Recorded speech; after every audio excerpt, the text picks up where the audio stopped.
Our show's what you know. We'll always watch TV. And if you think we can't, we'll watch more and you'll see. That's why the people of the web believe in Jim from Las Vegas and Jakob from Sweden. Shows what you know, your television podcast. No AI actors here.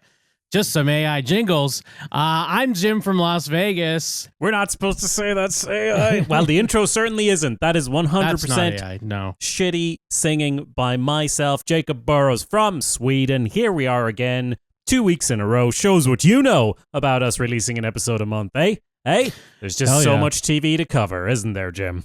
Absolutely. TV, the never-ending, I don't want to say wasteland, that's too negative. The never-ending cornucopia of bountiful gifts.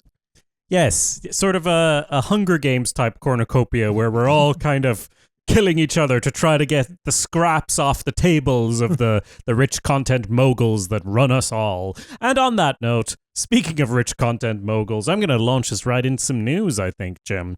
You actually sent me this piece of news earlier in the week, so this is relating to the Duffer Brothers. If you're not familiar, they are the creators of Stranger Things, and they, this past month, announced that they are leaving Netflix, which sounds very dramatic. It's just, the way things work, people just have deals, and then deals expire, they get different deals.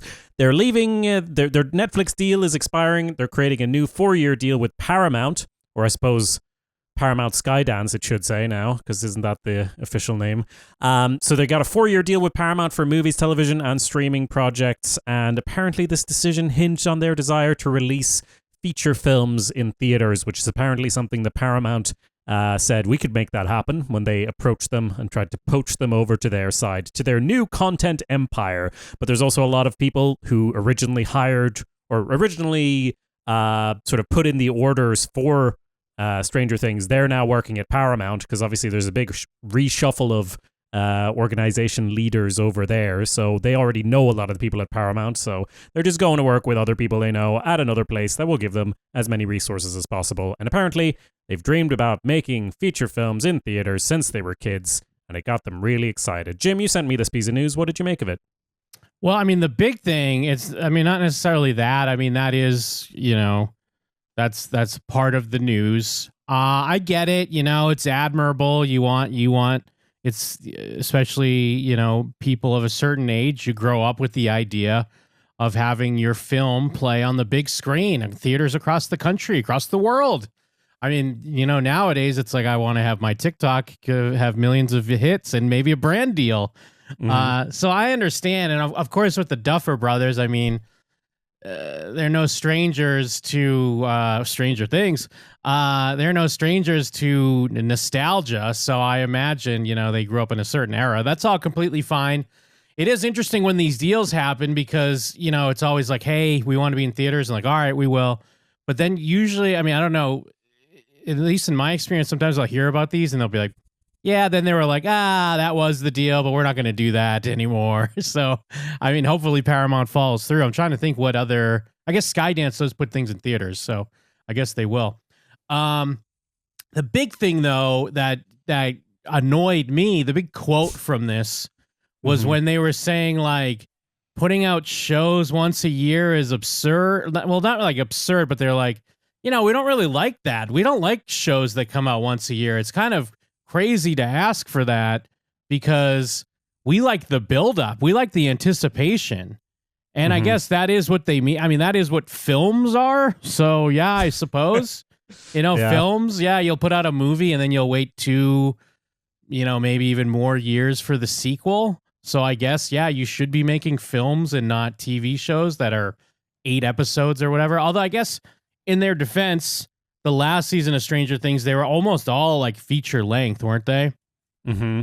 Yeah. So, I mean, I think it's crazy that these people have this idea like you can't put a show out, a season of a show, especially with less episodes, once a year. I understand that things in scope have maybe changed quite a bit, but even then, I don't really buy that excuse. But that's me as an outsider, just as a viewer. I think that's ridiculous. Well, to play Duffer's advocate, And to be fair, season 2 of Stranger Things, Jim, was fucking terrible, and it came out 1 year after season 1. True. I was looking at how far the releases were actually, because they were throwing around these quotes, and the quote was, "If TV shows come out every year, it's diminishing return." Like you said, I like the build up. So yeah. To be fair, season 2 was really bad, and they put it out a year after season 1. But wasn't and then season 3 4 worse? Wasn't season 3 worse? Season 3 was also bad. This is true. Most of their seasons have been bad, which is why I'm wondering how much money they're getting paid for this deal. But anyways, yeah. Also, it's good to get this sort of deal really inked and sorted before you put out the last season of your show. That is a really good shout. Just look at Game of Thrones creators and all the many projects they had in the works that never fucking happened because everyone hated the last seasons. And that is actually, I always gave them shit. We always gave them shit, the Game of Thrones folks, for rushing things. But then it's not like they put out a season a year either, is it? They were kind of they managed to do it bad, but taking multiple years, much like season 3 of Stranger Things. Season 4 though is Stranger Things, the most recent one, is the one that took the longest so far. It took 3 years for that one to come out, and it is the best since season 1. So I'm not saying time is everything, and I do think it's kind of weird that they're like, quote, "I get fatigued watching 20 episode seasons." Where? When?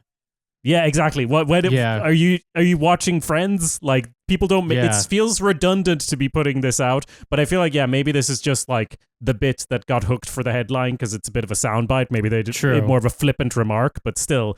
I hear where you're coming from. I think that everybody makes shorter seasons now anyway, unless are all these new sitcoms that are still being made, Jim, are they putting out 20 episode seasons? Is that a thing? Not I don't even really. think so. I don't think so either. But don't get it twisted. Yeah, if you're putting out, 13, not even 13, that's too low in my opinion. If you're putting out like 15 to 20 episodes, yeah, you know what? Take 2 years or whatever. I'd give you that.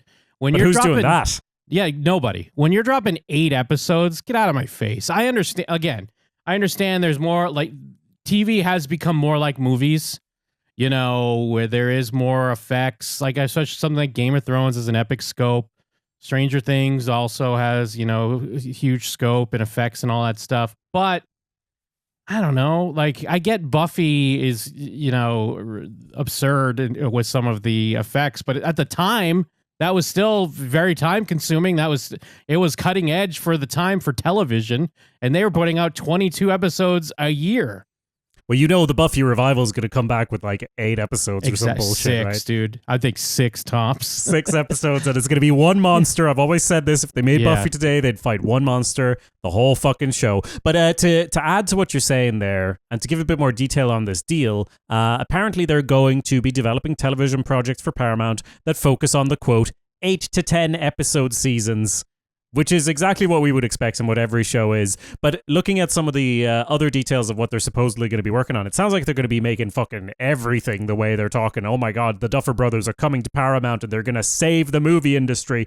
I'm not saying they're hyping themselves up. I think Skydance, or Paramount Skydance, they have a vested interest in hyping up, oh my God, we got the Stranger Things folks, and we got them right before the biggest release ever of their finale, so they want to talk this shit up, get the stock price up and all of that. But apparently they're going to be focusing on making original movies, but open to looking at existing properties within the Paramount umbrella that they really respond to.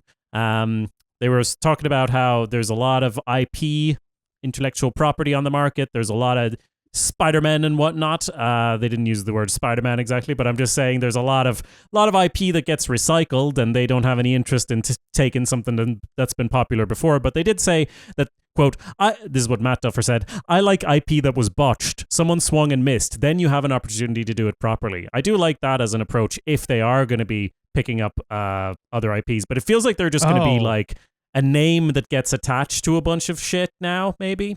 That seems like the way to do it. So they're going to remake Stranger Things, you mean? I don't think so, because they're still making more Stranger Things with... okay, because it's botched. It was just a below-the-belt shot. I shouldn't even have taken it. Don't get me wrong. I really liked Stranger Things the first season. I kind of remember... I wasn't like fully down on Stranger Things 2, but then by Stranger Things 3, I was just kind of like, what are we even doing? And then, 4 was a return to form. I feel like it definitely brought things back a bit. Hopefully they finish strong. But, like, I don't know, you look at something like, it's not quite the same.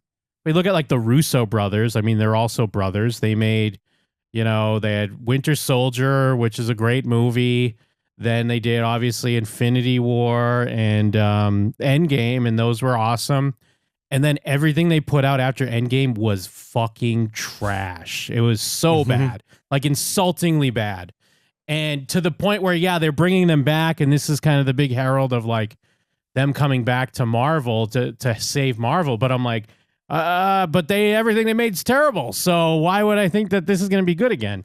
And then, I don't know, you brought it up already, the Game of Thrones guys, like if Stranger Things somehow whiffs it so bad, does this deal disappear? Because it seemed like those guys, Benioff and Weiss, like their deals like dried up. They had all these announcements and they just went away. So I don't know how that works. I assume they got paid off some chunk of change anyway for that, but obviously not as much as if they'd actually made these enormous television shows they were supposedly making. But don't worry, the Duffer Brothers still got 2 Netflix shows coming out. The Netflix deal lasts until next year. They're putting out 2 shows, The Burrows. Hey, that's me. And Something Very Bad Is Going to Happen, which are supposed to debut next year. I don't really know much about them. They're also putting out Stranger Things Tales from 85, an animated series inspired by their love of Saturday morning cartoons. And don't you worry, there is discussion of Stranger Things spin-offs as well. They're saying that they want to be really I do like this quote. They want to be careful about what they bring to Netflix. They want to make sure that if we're going to do it, it's something that we're really excited about. We really are careful about what we bring to Netflix. My thing is, am I going to be really mad at them if they pass on this? Which I think is, like, if you look at it logically, Netflix would just greenlight absolutely anything with the Stranger Things name on it right now, right? Because it's one of their hottest properties. So I do like them saying, like, we should probably think about what we bring there and not just make a million spin-offs. But at the same time, that's probably exactly what's going to happen, isn't it? They're already making an animated show, so... And I mean, this is IMDb, so you never know if this is completely up to date, but at least the Duffer Brothers on the Burrows, they're not credited for writers. There's a different writers on that. So I don't know if this is just a produced by thing. I mean, I guess one thing they do have going for them besides, I mean, I guess they had written for Wayward Pines, which I remember kind of liking, is they don't have their names attached to much else besides Stranger Things. And it's wild that that's coming up on 10 years, essentially. Yeah. So we are in this, Schrodinger's cat version of like, I don't want to be pessimistic and think, oh, whatever they make is going to be terrible. Because it's like, we could be on the cusp of like, oh, you thought Stranger Things was good? That was like bullshit preschool for them. Like they're going to be wowing us with some awesome stuff once they get Skydance money behind them. Maybe. To your point of like they're not the writers or directors on a certain project. All of this shit, when I'm saying the Duffer Brothers are going, we're talking about their production company, right? Upside Down Pictures. They're the ones signing the deal with Paramount. So I expect a lot of the shit I was listing out, which was like looking at Paramount IPs and maybe making movies about stuff that's been botched before, making 8 to 10 episode seasons, making movies. If I was going to guess, I would say the Duffer Brothers are going to make a movie because that's the only thing they keep saying. They want to put a movie in theaters. I would expect them to do writing and directing on that. And then the other stuff, they're just producing or executive producing or, their old intern is producing or whatever the fuck, which is not necessarily a bad thing. If they got good people, sure, make more movies. Why not? But yeah, I think they're going to have their name attached. They're going to be the Judd Apatows of sci-fi and fantasy shows for the next decade. I mean, there is something nice about putting people on. Like, if you're working with someone and they're doing a lot of stuff on your show and you're like, this person's talented, it's nice to not pull the ladder up. Although, I don't know, you look at something like Rick and Morty, and I feel like pull the ladder up. People should pull the ladder more often. Yeah, like, because now whenever I see something where it's like, ooh, from one of the writers of Rick and Morty, I'm like, oh, no. But yeah, the Burrows, set in what appears to be a gorgeous retirement community in New Mexico. A group of unexpected heroes must work together to thwart an extraterrestrial menace from taking the one thing they don't have, time. So it looks like it's elderly people fighting aliens. That could be cool. Yeah. It's like the opposite of Stranger Things. They skipped adults. Yeah. Something very bad is going to happen. A certain atmosphere of horror is felt the week before the celebration of an unfortunate wedding. So we'll see. Now, the thing is, I mean, you know what we're due for Stranger Things, but I've been saying this since the beginning, is we're going to eventually have Stranger Things 90s, Stranger Things 2000s. Yeah. Because it's like, oh, you know, the 80s, we did the 80s.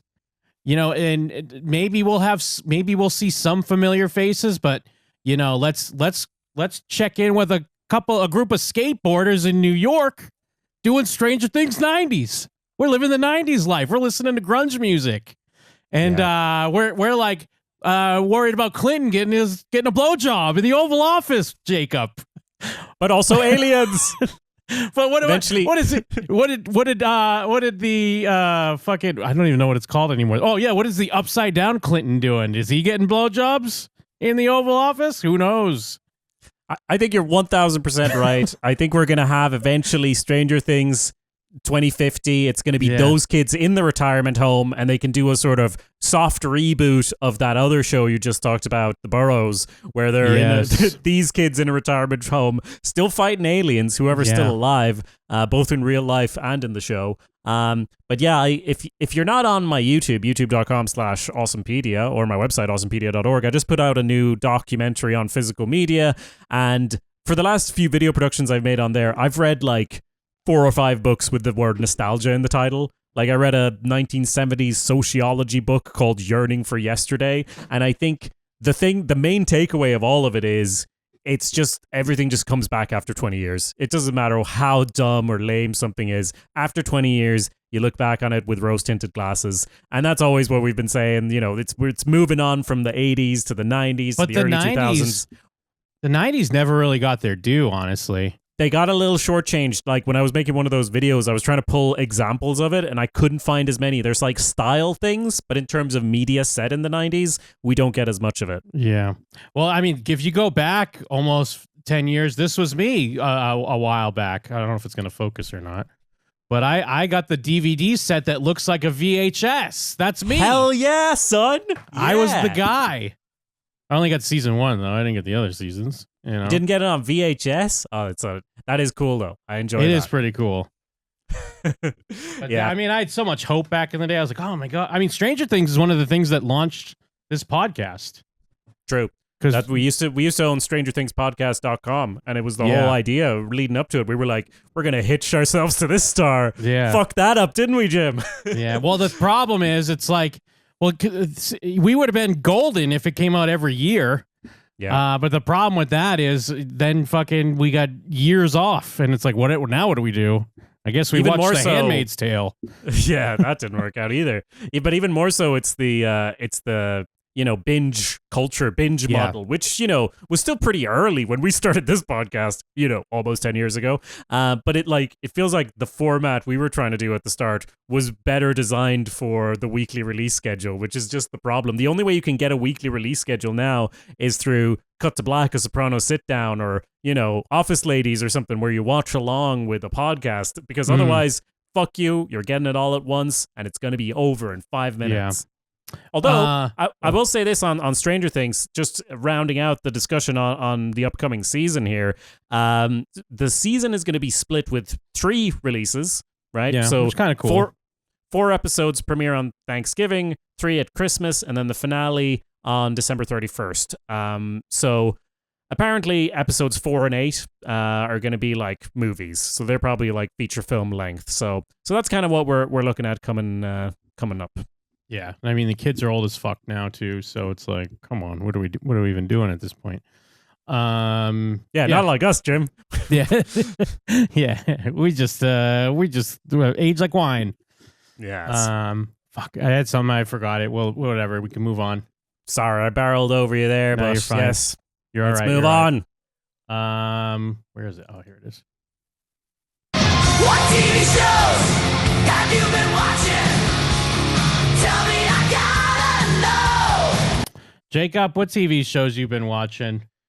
I've watched speaking of shows that release everything all at once, House of Guinness has released and 10 episodes dropped all at once. I have, however, only seen the first episode so far, so I haven't really dug into it, but I'll give you my first impression and I can update you when I've seen the whole thing. Real quick, the one thing I've seen on this show, I've never even heard of this show until you mentioned it. And then I saw one thing in my algorithm this week, and it seems like people are pretty thirsty for the House of Guinness, and not because of it's a Guinness drink, but because there may be a hunk that's on the show. Is there a hunk on the show? Yeah, I mean, I think I have an opinion on who the hunk would be, but do you? Like, which hunk are they talking about? I don't know. I skimmed by it so quick, and I was like, all right. Because someone's like, I watch House of Guinness for the plot. Meanwhile, the plot, let me see if I can find it real quick. I bet it's James Norton, because he's probably the hunkiest one out of all of them. I couldn't see it being... Although maybe people like Liz Partridge or Anthony Boyle. It's got to be James Norton, though. Okay, so while you're digging that up, House of Guinness, it's a show by the creator of Peaky Blinders that is all about the sort of succession of the Guinness brand. So it's set in, I guess, the 1860s. I will eventually do an episode of Real History on this. If you don't know my history podcast, Real History, we talk about historical movies and TV shows. So I don't actually know a lot of the history right now, which is great because there's no spoilers. But I know enough to be like, about a couple of things, you know? But it's all about the succession, not crisis exactly. It's like the old head of Guinness died, and if you're not Irish, yes, Guinness is one of those things that is actually incredibly integrated into Irish culture, and at that time the economy as well, of course. Like a massive brewery here in Dublin that has been running for since the 1800s, and sort of the main first guy running it, making it a massive corporation, he has died, and that's sort of the plot of this show. He has his 4 children. They're all kind of vying for some sort of control or power over how the brewery business is going to shake out. But it does also get into more sort of Irish history stuff, in that you have the people who want their independence from Britain, the Fenians, fighting to get independence. They don't like the Guinnesses for various reasons that we can get into if you want to, but maybe we don't need to. The first episode starts with, and I think every episode starts with, this fiction is inspired by true events. They're very clear to say that because Guinness is still Guinness. It's still it's joined the corporate world, right? It's owned by whoever or whatever. I haven't looked it up recently. One of the big conglomerates owns it or whatever. But it's still very litigious, of course. Like if they're going out saying all sorts of unsubstantiated claims about the Guinness family and the Guinness history, they might run into some problems. So it's very much inspired by true events. It's not a true story. And you can tell. Did you find your hunk? I didn't. They buried it, apparently. So I just have to go with your judgment on the hunk, on what hunk they were talking about. And I mean, not to state the obvious, but someone walked in a room and they were like, what about... the Guinness family meets Succession. That's a show. Like, you guys want a Succession show? The Yes. Guinness. You ever have Guinness? It's just like it. Yeah, you know the difference though? Succession's on HBO and this is a Netflix show. Sure, and my first thought when the Netflix logo came up, and this is so derogatory, but I was like, fuck, I forgot it's a Netflix show. Like, and it's not that they don't make some good stuff, but I guess I've gotten to that point where if I see something's a Netflix show, I'm like, oh God, it's going to be the most middle of the road thing they can make it. I found myself to be maybe it's unwarranted, but I feel like it's warranted, but I found myself to be a really big Netflix hater. Even though, I mean, I've never canceled, like I keep my subscription active, but usually I'm like, a Netflix thing. I mean, hoping they prove me wrong with more new releases, but like, yeah, I've been in that mode for sure.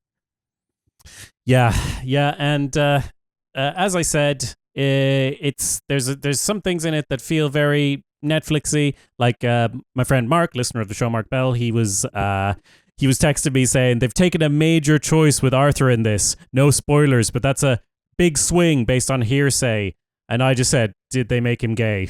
And he's like, they did. Sorry, spoilers, everybody. I haven't even gotten to that part of the show yet, but I was like, yeah, just seems like the most Netflix thing you could do, right? And I was going to say, I mean, it's Netflix. There's going to be a gay character. There's going to be some cocks in there. Although I guess all the streaming networks have cocks in their shows, so I can't. Did the Netflix shows have? Are there Netflix cocks? I haven't noticed. Maybe as not. much. You know what? I haven't watched as much Netflix shows. I mean, I guess maybe I'm thinking of Max. Maybe I'm thinking of HBO Max is going to have some cocks in it for sure. And Prime's going to have cocks in it. I would guess I just assumed Netflix. I haven't seen as many Netflix cocks, which is honestly something they need. And if it shows up in the show, I'll let you know. Now, so as I said, it's by the creators of Peaky Blinders. Have you seen Peaky Blinders at all, Jim? I haven't. I've always heard about it, but I've never actually seen it. Yeah, I haven't seen all of it. I've seen a good bit of it, but obviously that stars Cillian Murphy, who's moved on to be a massive superstar after that.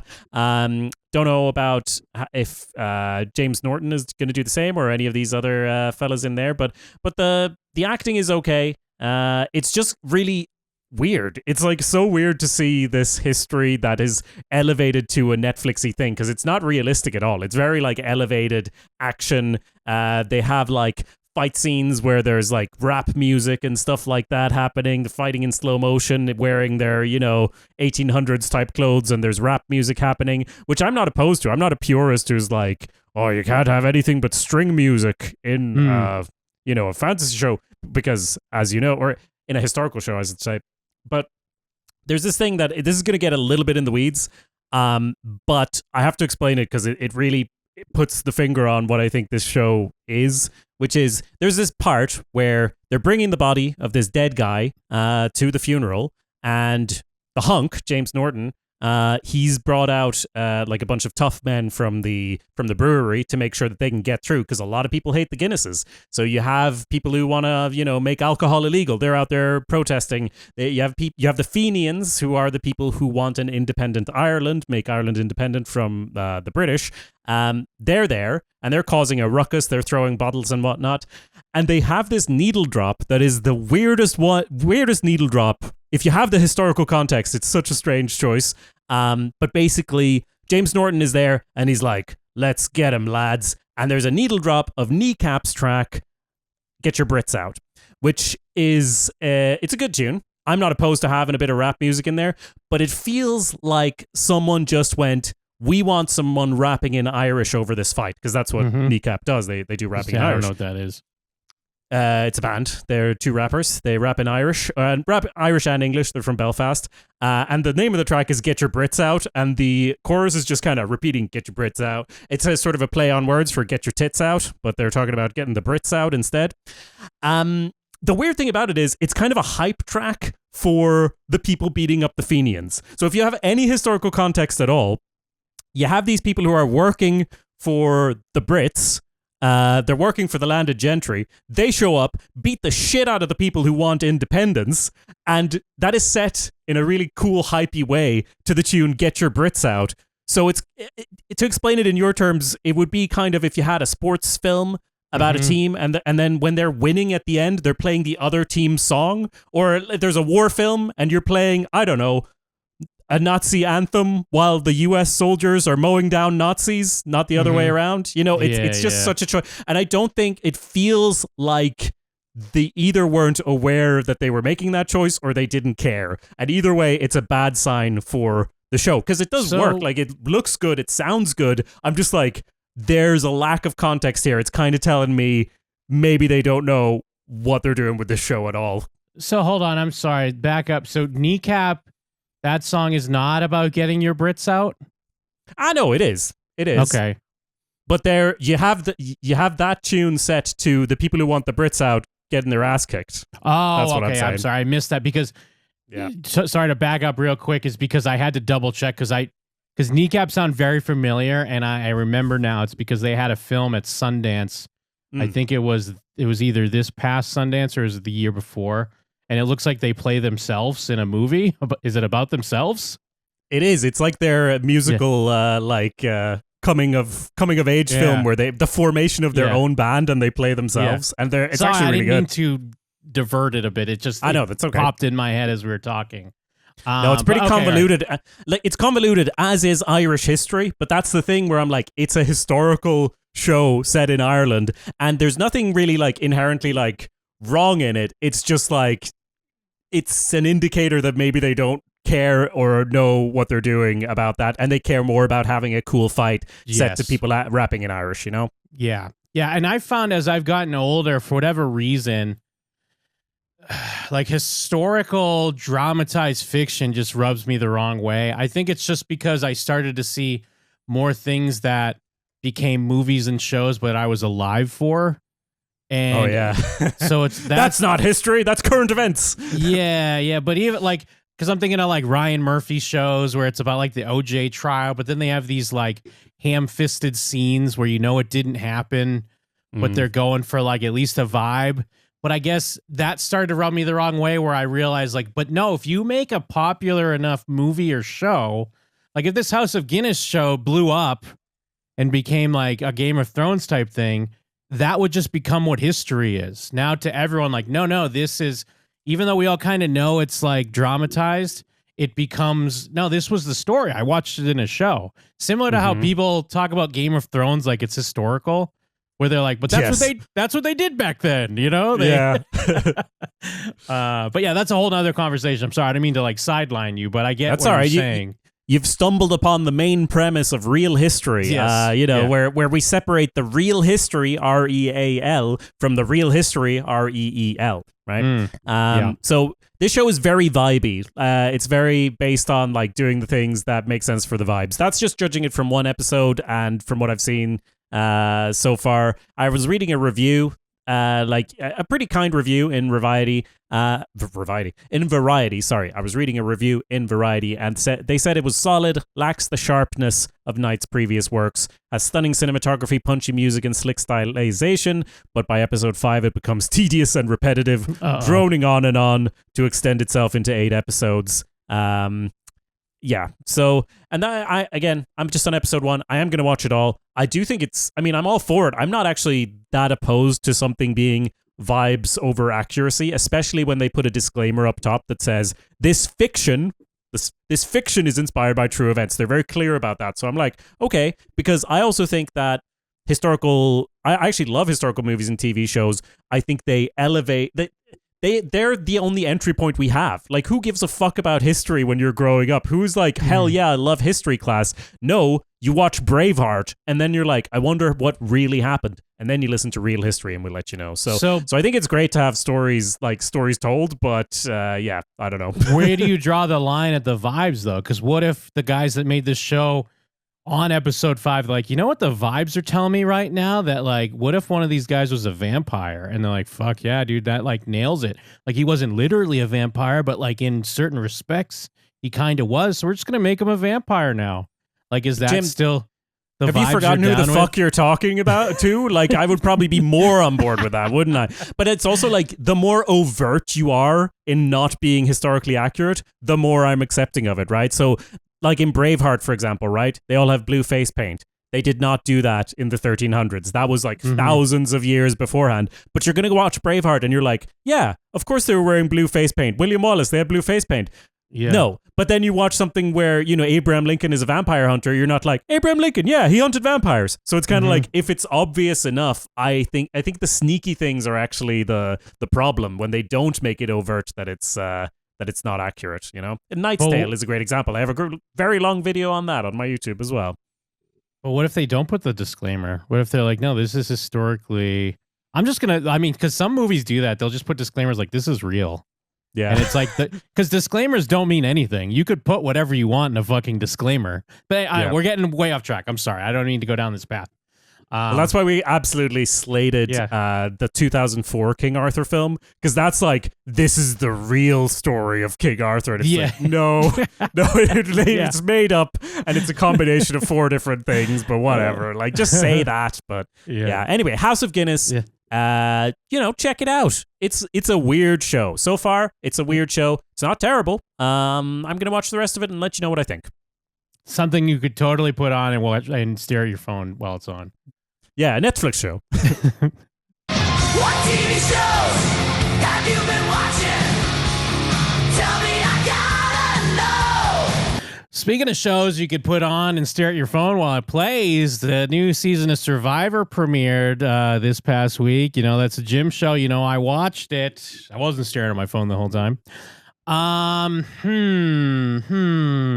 It's weird because I haven't been watching Survivor. I guess I have been watching kind of long, but in the scheme of Survivor, I'm relatively new, even though I did watch the first season as it aired back in 2000, but then I just fell off the show forever. And then I think it was around like lockdown, COVID shit. Like very much like so many people, we've all discovered whatever our quarantine thing was. Survivor Bake Off for me. Yeah. Survivor was one of those because at the time it was up to like, what was it? Like 44 seasons they'd had of like 18 episodes each. Like, it's just a great time killer. I think I watched seasons 15 through current, but I'm already at the point where I'm like the jaded. I guess I put in the time, so I can be the jaded fan. I can be the like, the show sucks now, because my problem was my problem with the new era. They call it the new era of Survivor. I call it the fan era, and that's my problem with it. Is they cast super fans, so it's a little annoying to see super like Survivor geeks on Survivor, where they'll like walk into tribal council area. Tribal councils where at the end like they join up and they get asked questions, and that's before they vote someone off. But when they come in, they're all like, like looking around, like, oh my God, we're at the tribal council. Jeff's right there. Like there's a little too much of that. The show would have that every now and then back in the day as it got like popular, but it's become most of the cast and they're like, we're going to be like Bobby and Joe from season whatever. Like they'll say that to each other. Like, hey, I'll be Boston Rob and you'll be whatever. And it's like like that trope of like, hey, remember that move we'd made back in Tulsa? Except it's like they're just referring to previous seasons of Survivor. Yeah. And now this is season 49, so it's kind of at a disadvantage because we already know that season 50 is going to be the first returning player season since 40, I guess. So they're going to mix in a lot of the legends of the show with some of the new era people. So everyone's kind of anticipating that, but we kind of got to get through this season 49. And a lot of what Reddit described the cast that was told to me is they described the cast as kids with a lot of theater kid energy. Because I told our friend Kristen, I was like, I hate this cast. And she's like, yeah, they didn't really, I didn't think anything of it, but I saw on Reddit people were talking about theater kid energy, and I was like, I think Jim's going to hate these people. And I hated them immediately. There's one guy I kind of like. His name, and you're going to, the reason why I like him is the worst. Okay. His name's Rizzo. He's like a young kid, Gen Z guy. So he goes by the Riz God. He calls himself the Riz God. Okay. I'm fine with that so far. The main reason why I like him is that he was in this, they do this competition where there's 3 teams they start with. They do an initial challenge with all 3 teams. The winner of that challenge gets like all the rewards, like a flint, a basic axe and stuff or a hatchet, I should say, to start out with. Yeah. The other 2 teams then they send one person from each tribe to go in another challenge individually to win something for your tribe. And then the last place gets nothing. So the Riz God went and he's like, if it's a puzzle, I'm fucked. And it was a puzzle. And the other guy like destroyed him on the puzzle, but the puzzle made a map. And you had to look at your map and then find where something was buried. So as the guy's trying to dig up the thing, he's like fucking it up. Riz God just kept going over to the guy's puzzle and like matching up his pieces so he could put his together. And he ends up winning. And it's so funny because he's like crying, like, I didn't give up, but it's like essentially you cheated. What an inspirational story. Yeah, it's pitched as this like inspirational. And you're like, all right, well, that's cool. Good for you, Riz God. But everyone else, it's too much like self-referential, like folding in on itself because there's all these people that really love the show. And I wouldn't mind that as much, but this other new era, this is a reality show in general, and it's changing a little bit, but we're in this era where people don't want to be villains because there's social medias involved now and potential for brand deals, and you want to get followers. But the most interesting thing about a reality show is when someone could just be themselves and be a villain. But you can tell people try to be very phony because you don't want to come off a certain way. And I'm just begging, I need more villains. Like, give me a villain. Give me someone like on the challenge. The new season's pretty good because We got a guy that he hooked up with this girl D, who actually won Survivor, but now she's on the challenge. He hooked up with her before the show, and now he gets all sad because on the show she's flirting with another guy, so he gets wasted. And he's crying on the bus, and like I'm like, this is what we need. You got to be crying on the bus. You got to be starting fights with people. You got to have everyone being like, calm down. She's not your girlfriend. What's wrong with you? This is what reality shows need. Come on, Survivor.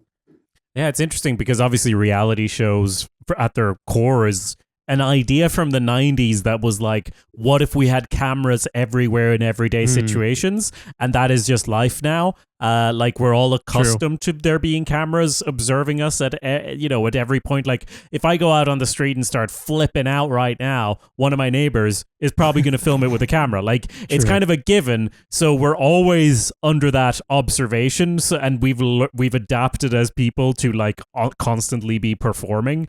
So it's interesting how the reality genre has to deal with that. That's how you get so self-referentialized. If everyone gets in there and it's just like, it's always been a performance, obviously, but it's great when they can do less of a performance. When someone's getting drunk on a bus, like you're saying, it's like, it's exaggerated. They know their camera's there, but maybe they're just desensitized from there being cameras everywhere in real life as well. So maybe you have a potential to do something pure. Yes, and some of it's on Jeff Probst, who's the host / showrunner now, and like, don't get me wrong, I love a good, sad reality story where like, someone talks about being bullied or whatever, and they made changes in their life, and now they're on Survivor and it becomes a victorious thing. But the show's really trying to focus on that. Like even like Riz God has to be like, I'm the first person of Albanian heritage to be on Survivor, and it's like, all right, I mean that's cool, but like I don't care. And everyone else like, I was bullied in high school and now here I am. It's like, all right, we get it. Like I don't mind that stuff, but the show's become so much that it starts to become a parody of itself almost. There has been some controversy leading into this season because I listened to a little of the official podcast with Jeff, and he talks about when they get these people together, they're at this place called Ponderosa. It's kind of, I don't know if it's like a resort. It's where they like keep the people before they bring them to the island. And also if you get voted off, that's where they send you to. They keep you until like the game's done. And when they get them there at first for casting, they don't like, there's rules. You can't talk to each other. That's the whole point, is you might see other people that are going to be on the show, but there's no communication until we're on the island and we're rolling. Yeah. And they have producers that actually like hang out, or PAs, whatever, that hang out with them to make sure they're not. And I guess there are reports that two of the people kept breaking this rule to the point where they both got bounced like the day before. But now I'm thinking like, maybe you should have kept them because they're like rule breakers. maybe they're going to be wild people on the island. But to the point, because like one of the people is like, when they're on the island and he's introducing people, he's like, I just found out I'm going to be on the show 30 minutes before going to bed last night. Like I'm hyped. I was an alternate and I'm just like ready to go. But it's weird because now I'm like, no, bring those talkers back. I like that they just didn't give a fuck about the rules. Hell yeah, maybe they can throw them in as sort of jokers towards the end there. Come in as traitors. This is my only frame of reference for modern reality TV, is I watched one season of Traitors. Now I'm like, get a traitor in there. That'll do it.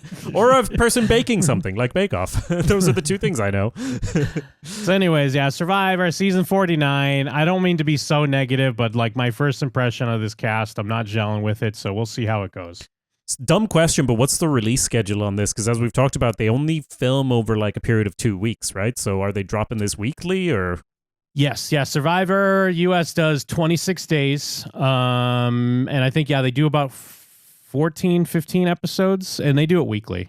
So every week. Because I didn't know if every reality show is just dropping things quicker these days, because on Traitors Ireland, which is over now, they were releasing episodes like every other day. Like they were putting them out quick as they were filming them.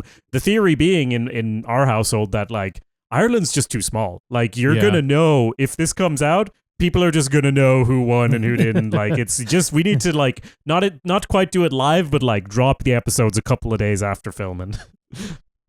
So now are we getting to what we both have been watching? Yes. What TV show have we been watching? Tell me. We need to know, I guess. What TV shows have you been watching? Tell me, I gotta know. Now we've both been watching the new show, The Lowdown, with Ethan Hawke, correct? Is it Ethan Hawke? Correct. Yeah. You put us onto this, Jim. Yes. What made you go like, yeah, let's check this out? My first impressions, it's the type of stuff I'm into. Kind of a lovable loser who's also somewhat capable, though.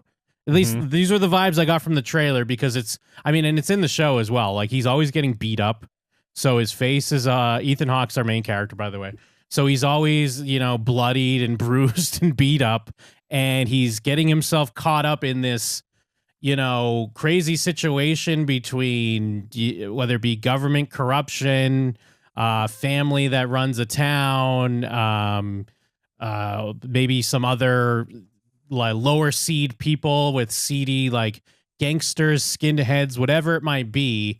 So when I saw the trailer and it was that impression of almost kind of like a Big Lebowski type situation, like the dude who kind of floats through these crazy situations, I was like, you know what? I want to check that out.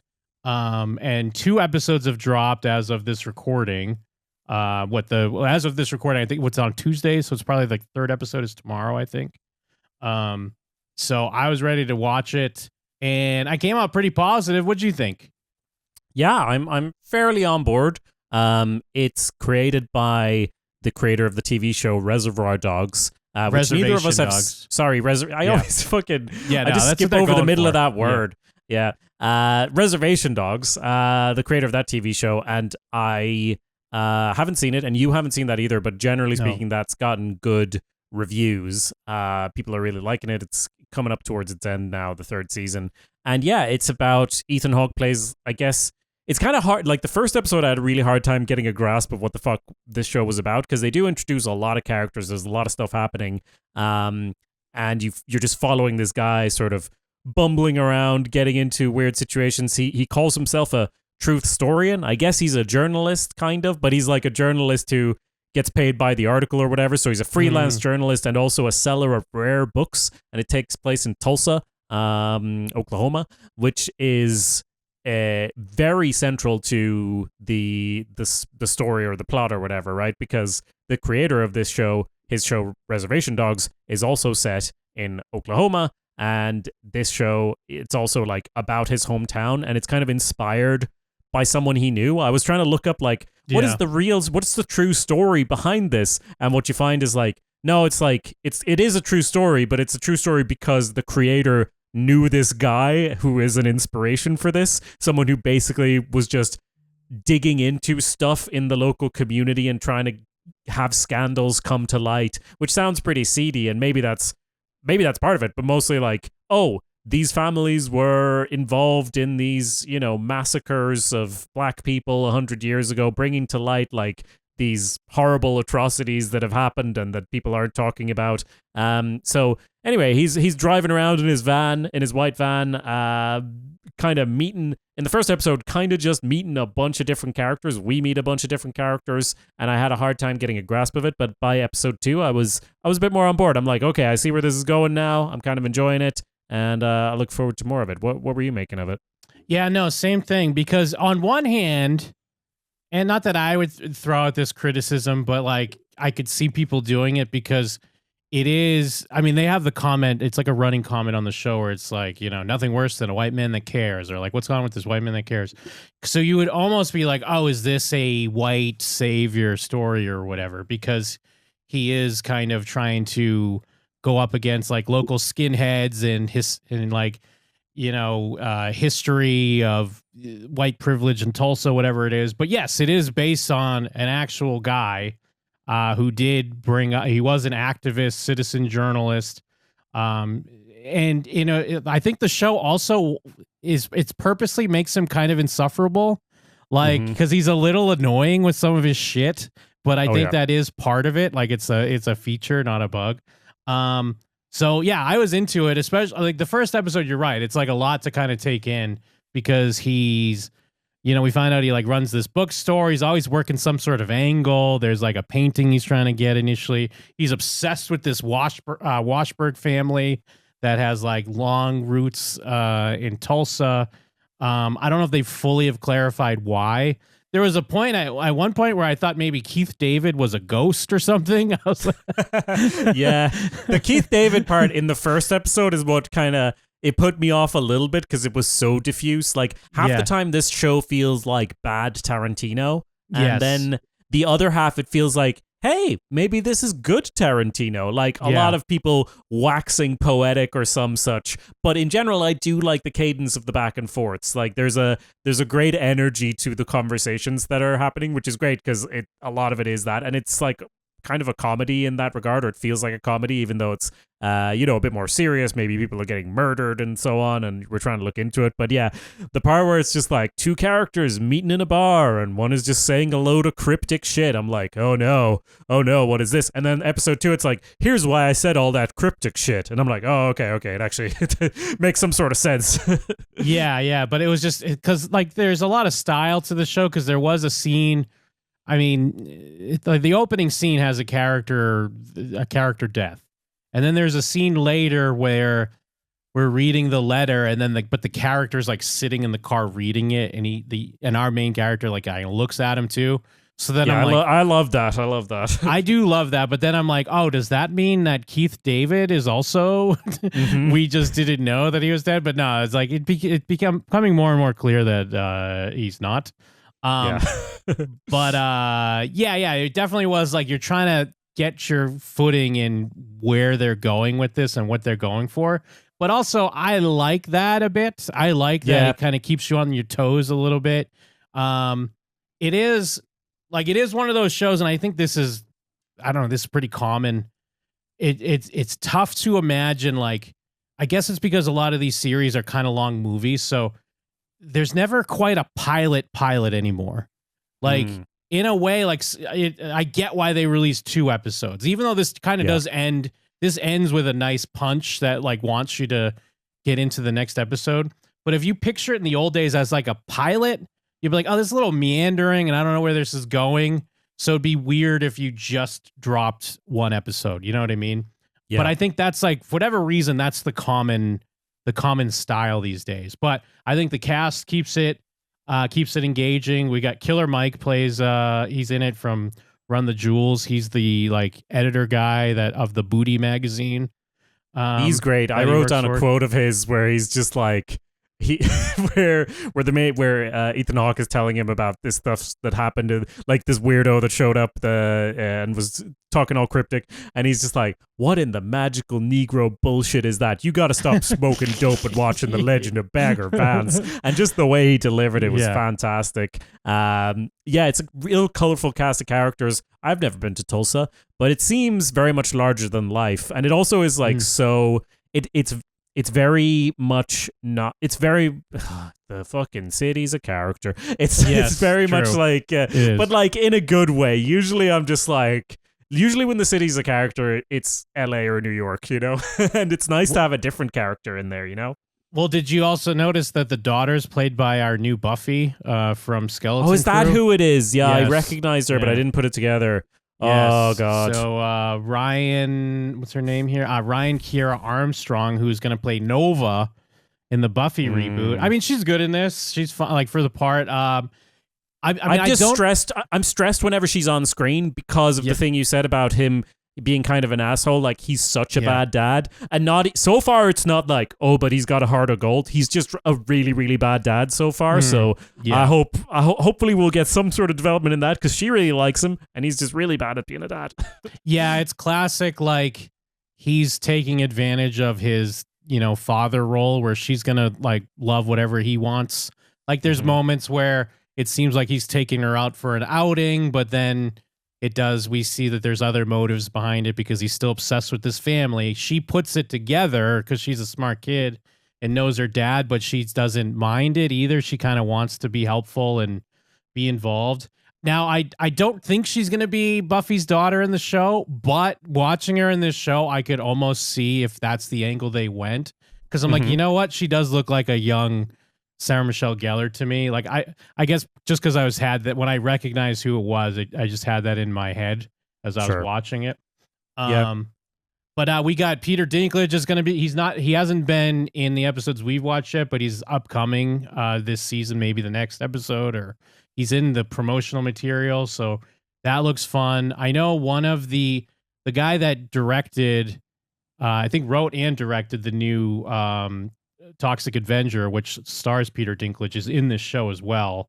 I didn't quite catch him in the cast, but I was just like scrolling through the cast list now.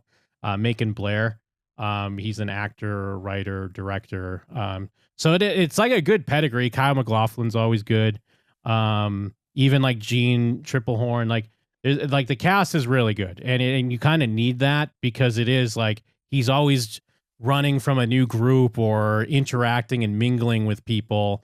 It's a classic, it's great because it's almost the same as a PI, like a private investigator, but he's just a journalist. So it's funnier that he's just goofier and not really that well equipped to handle these situations. But, it's classic almost writer fantasy of like, I'm the writer that's going to get in there and, fix everything, but also, expound my wisdom on the world and unleash these secrets.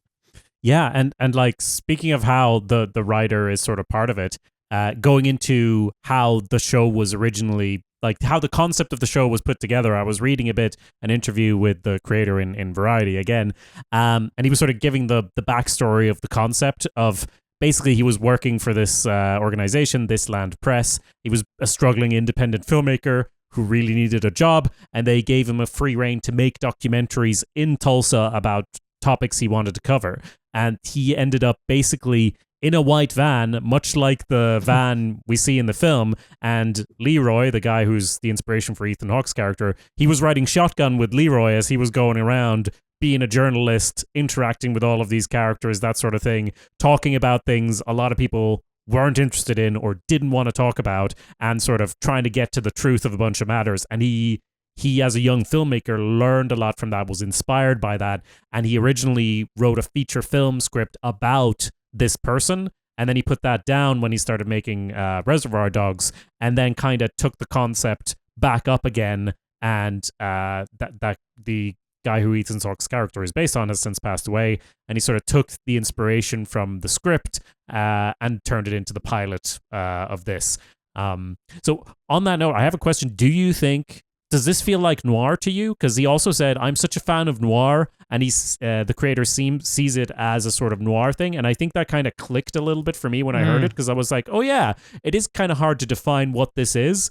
But I think if the whole thing was in black and white, I would have just said that from the start, like it's a noir show. And it's just because it's so very much of of the setting it's in and of the style that it's in. But maybe that's it. He said, I've always thought that I could set one in Tulsa. Noirs that are set in LA, that's kind of been done. But the underbelly of Tulsa, the conspiracy of Tulsa, the places in the middle of America, they haven't been explored yet.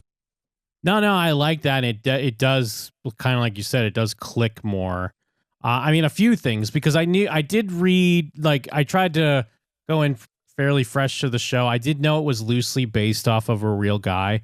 I didn't realize how like connected the creator was to the real guy. So that that rings true, because I think that's what, outside of like, I'm sure people could pick apart the plot or whatever of the show, but I think it's the characters that really keep it engrossing. And because it feels very lived in and genuine, and I think that probably speaks to that. And yeah, you're right. I think like a noir for sure like lays it down, because he's dealing with stumbling into a case, if you will, and then now things just keep amping up. Yeah. And speaking of him putting like his own life experience in there, I have another quote where he's saying that when I was working for This Land Press, my daughter was around 13. I had crazy living situations, trying to be an independent filmmaker, trying to make a living, wondering if I had a future, wondering if I was actually hurting my daughter by doing this. So there we have that aspect as well, right? Of Yeah. of him bringing his lived experience into it. Also, just a fun fact about the signing of Ethan Hawke, because apparently Hawke is a friend of Harjo, the creator. Harjo, I'm sure I'm mispronouncing it. Apologies, but he basically got Hawke in as an executive producer. They've known each other for years, and they've written things together. And he appears as a guest star on Reservoir Dogs. But because they're close, the creator of this show, he did not want to presume and just ask his buddy to take the part. So he did this thing where he didn't want to hurt the friendship. He sent him the script just asking for notes, trying to see if he was into it. Okay. And Ethan Hawke, luckily, he read it and said, "Why am I not playing this guy?" And then he was like, "Oh yeah, you are. Yeah, you are." Oh, that's great.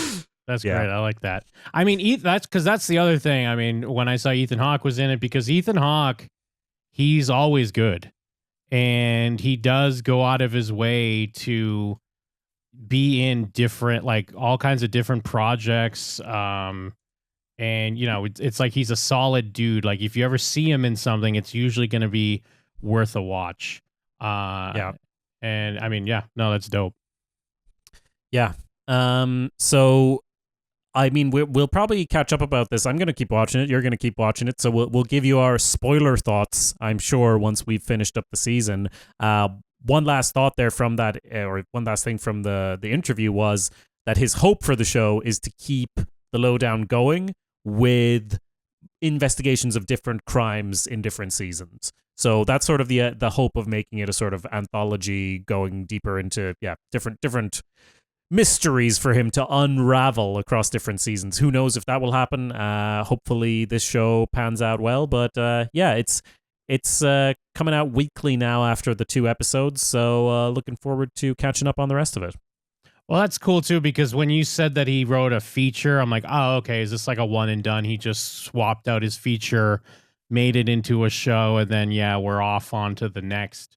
I do think something like this, because it is like, I mean, if you're playing with the idea, it's similar to the old Gumshoe private detective, but citizen journalist. It does lend itself where he's stumbling through different conspiracies and controversies. So far I'm on board, and I mean, obviously I don't know how this is going to play out, but it is something I would like to see him in other situations. Yeah. And the episodes are all around 1 hour so far. There's going to be 8 in total, so it'll be wrapping up in early November.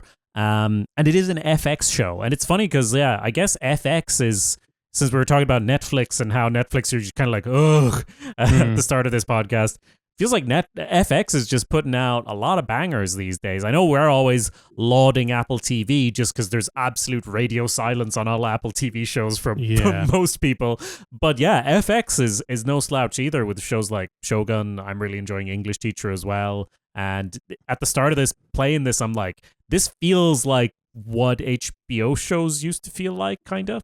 You know? Yeah, that's what I was going to say. I was going to say what FX is good at least the shows I've watched, it feels like a nice bridge from what would have been like a good network show, like probably Fox network show, but like that is able to take advantage of streaming, so they could be a little bit more explicit, or they could be a little bit more riskier with the serial storytelling or stuff, like the stuff you kind of wanted from streaming initially. And again, not to keep picking on Netflix, but Netflix has like devolved more into very algorithm driven things that don't feel as like there's quality. Whereas I think FX has that nice bridge where I don't know if they're always hitting like the heyday of HBO, but they're going for something. Like they're taking a network show and actually heightening it a bit and giving us a little bit more. So at least so far. Have you watched Alien Earth at all, or no? I've watched a good chunk of the first episode, and I've been meaning to get into it. I've heard a lot of good things. I do want to get caught up on that. Cool, because I was looking at the list of different FX shows, and I'm like, they don't have that many, but like for all the ones I've seen, I have enjoyed so far. So that's always a great sign. Cool. Well, that's it for the Lowdown. That's, I think, it from us. You can go to showswhatyouknow.com to get all of our episodes, youtube.com/showswhatyouknow. You can find more from Jim at jimandthem.com and more from me at awesomepedia.org. Anything else, Jim? Yeah, I mean, you already said shows that you know, show at Gmail. I guess you already said that. I didn't say that one. I gave up on that a while ago. I was going to say, leave your comments on YouTube. Yeah, please comment, subscribe, give us a review on whatever your podcast catcher you're using. Spread the word, tell a friend, because shows what you know. One of these days, we'll get it.